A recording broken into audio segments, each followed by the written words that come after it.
Foods. Yep. Everybody all good?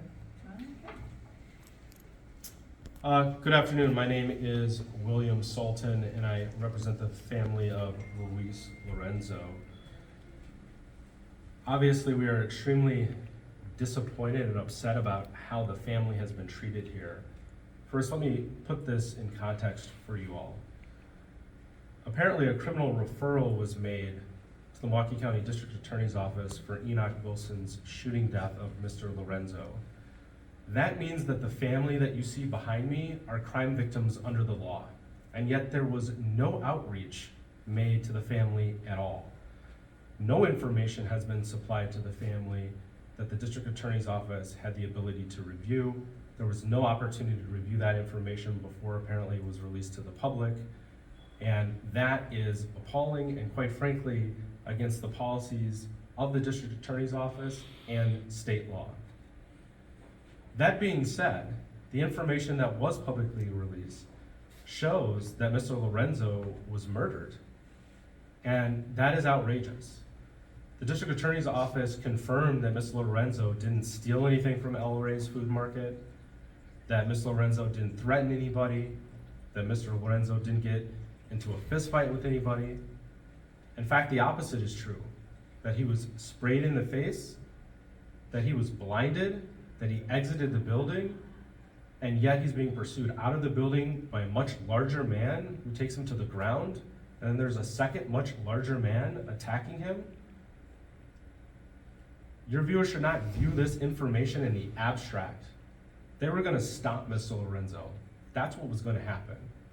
And he tried to save himself, and that had tragic consequences for Mr. Nolden. And that is a tragedy. But that doesn't justify the shooting death of Mr. Lorenzo in any way, shape, or form. We have serious questions and serious concerns about the District Attorney's investigation in this case. They didn't even bother to do the groundwork on whether the two men at issue here, Mr. Nolden and Mr. Wilson, even had firearms lawfully while they were working at private security. And let's be clear, they did not. The Department of Safety and Professional Services website shows that Mr. Wilson's firearms endorsement on his license lapsed in June of this year. The same website shows that Mr. Nolden's firearms endorsement lapsed in March this year. But that's not the only reason why they were not allowed to carry a firearm. Because the first requirement under DSPS regulations is that there be a substantial need for armed security. There was no substantial need for armed security at this location. There was no history of violent customer interactions that required armed intervention. There is no private security company that would tell their employees to exit the building that they're there to supposedly protect, to go out and tackle somebody to the ground. These are not police officers. And Mr. Lorenzo, confirmed by the District Attorney's Office, did not commit a crime in that store.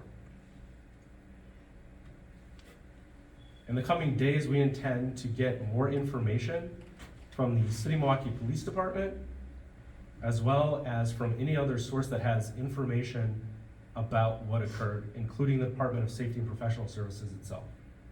Have you filed a civil rights lawsuit yet? Have you filed any litigation yet against Rey or the security company? We have not filed a lawsuit against we have not filed a lawsuit. Have you guys seen the security video at all of how they say this went down? We have not. The Have you asked for it? Yes, we did. And the information that we have is the information that has been reported by news media.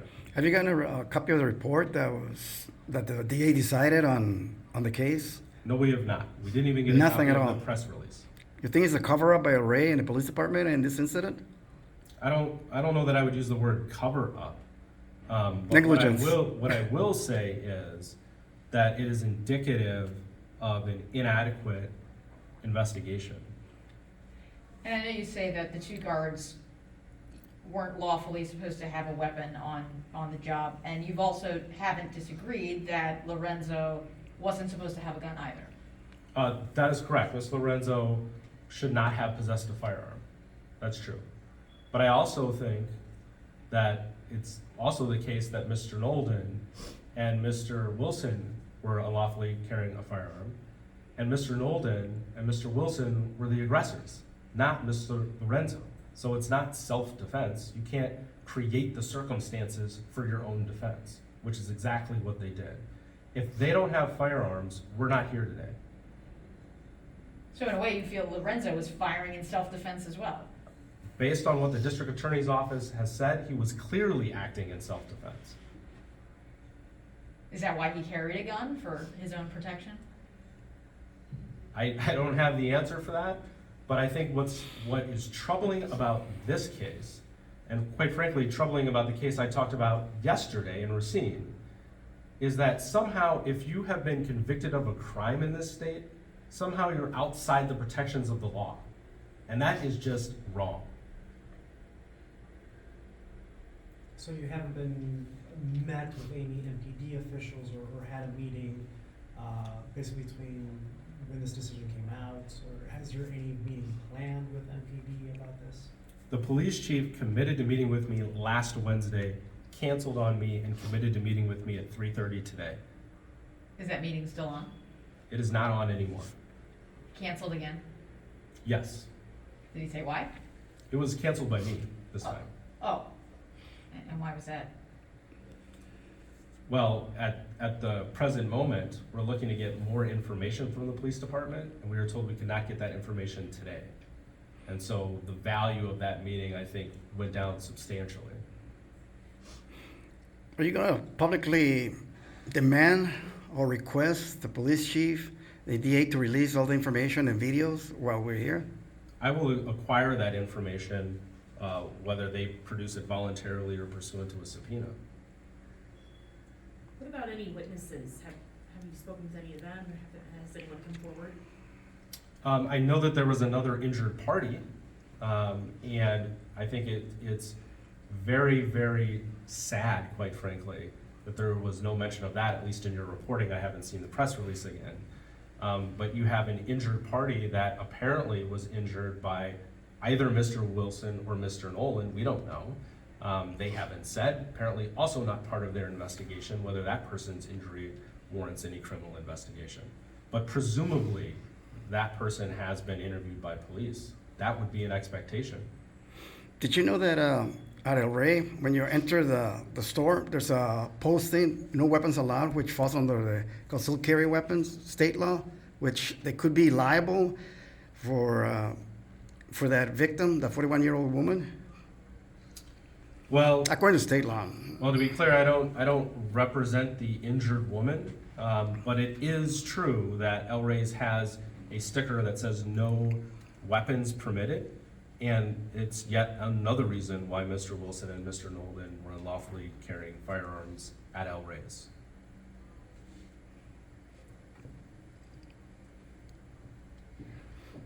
Just for, is it Lewis or Luis? How would? Lewis. Lewis, okay. Just wanted to clarify that. So what's your next step from here? Well, we've requested information from the Department of Safety and Professional Services, which we intend to get by the end of the week. We have requested information from the City of Milwaukee Police Department, which we expect to receive tomorrow. We will continue to gather information towards seeking some resolution for the family. Are you thinking about requesting an investigation by the Wisconsin Department of Justice of how they handled this situation here in Milwaukee? Because it seems like the police department and the chief of police and the DA are violating the rights of this family to know and get information now that the decision has been made. Well, there's at least one case of notoriety in our country where you have a county district attorney's office being investigated for failing to follow victim rights law. I have not considered filing such a request with the Department of Justice here, but certainly something worth thinking about. What do you think is the most important piece of evidence? Probably the surveillance video and finding out exactly why this outbreak happened or fight happened. Maybe using the cameras inside and outside as well? We believe that there are outside security camera footage, but we also believe they were wearing body camera on. In terms of the most important evidence, I think it's important to gather all the evidence. That's my principal criticism here. They didn't bother to do that. But I think that looking at the contract between El Rey's and the various private security firm is important. I think looking at Mr. Nolden's registration history, Mr. Wilson's registration history, looking at the training and supervision that they had, examining the reasons why they believed armed security was appropriate at this location to begin with, I think is important. There's not any one piece of evidence that I would say is superior to another. I think we need to have the full context, but at least we know today that the district attorney's office has confirmed that Ms. Lorenzo was not stealing anything, was not hurting anybody, and was not committing a crime. And so you really have to ask yourself, why were these folks running after him in a parking lot? And I would encourage you to contact any private security firm you know in the country and ask them, anyone you know who works in a retail environment, and ask them whether their employer would tell them to pursue somebody who hasn't committed a crime in a parking lot. Did Mr. Lorenzo, was he carrying the weapon in a bag or open carry, or did he have a concealed carry license? Again, the information that I have is the same information that you all have reported. I know he did not have a CCW permit, I can confirm that. My belief is that he had it inside a bag. There's no indication that he ever had it out except when he was on the ground with two men on top of him. Other than the conclusion, that apart, from the narrative that's given by the DA's office, is there anything disputed about their timeline, essentially, of what happened? Well, again, I don't have the benefit of the information. Normally, that's the kind of thing that you would expect crime victims to have in a circumstance like this. So I don't have that information. What I do know is that based upon where they found Mr. Lorenzo's body, that it seems to match with that narrative.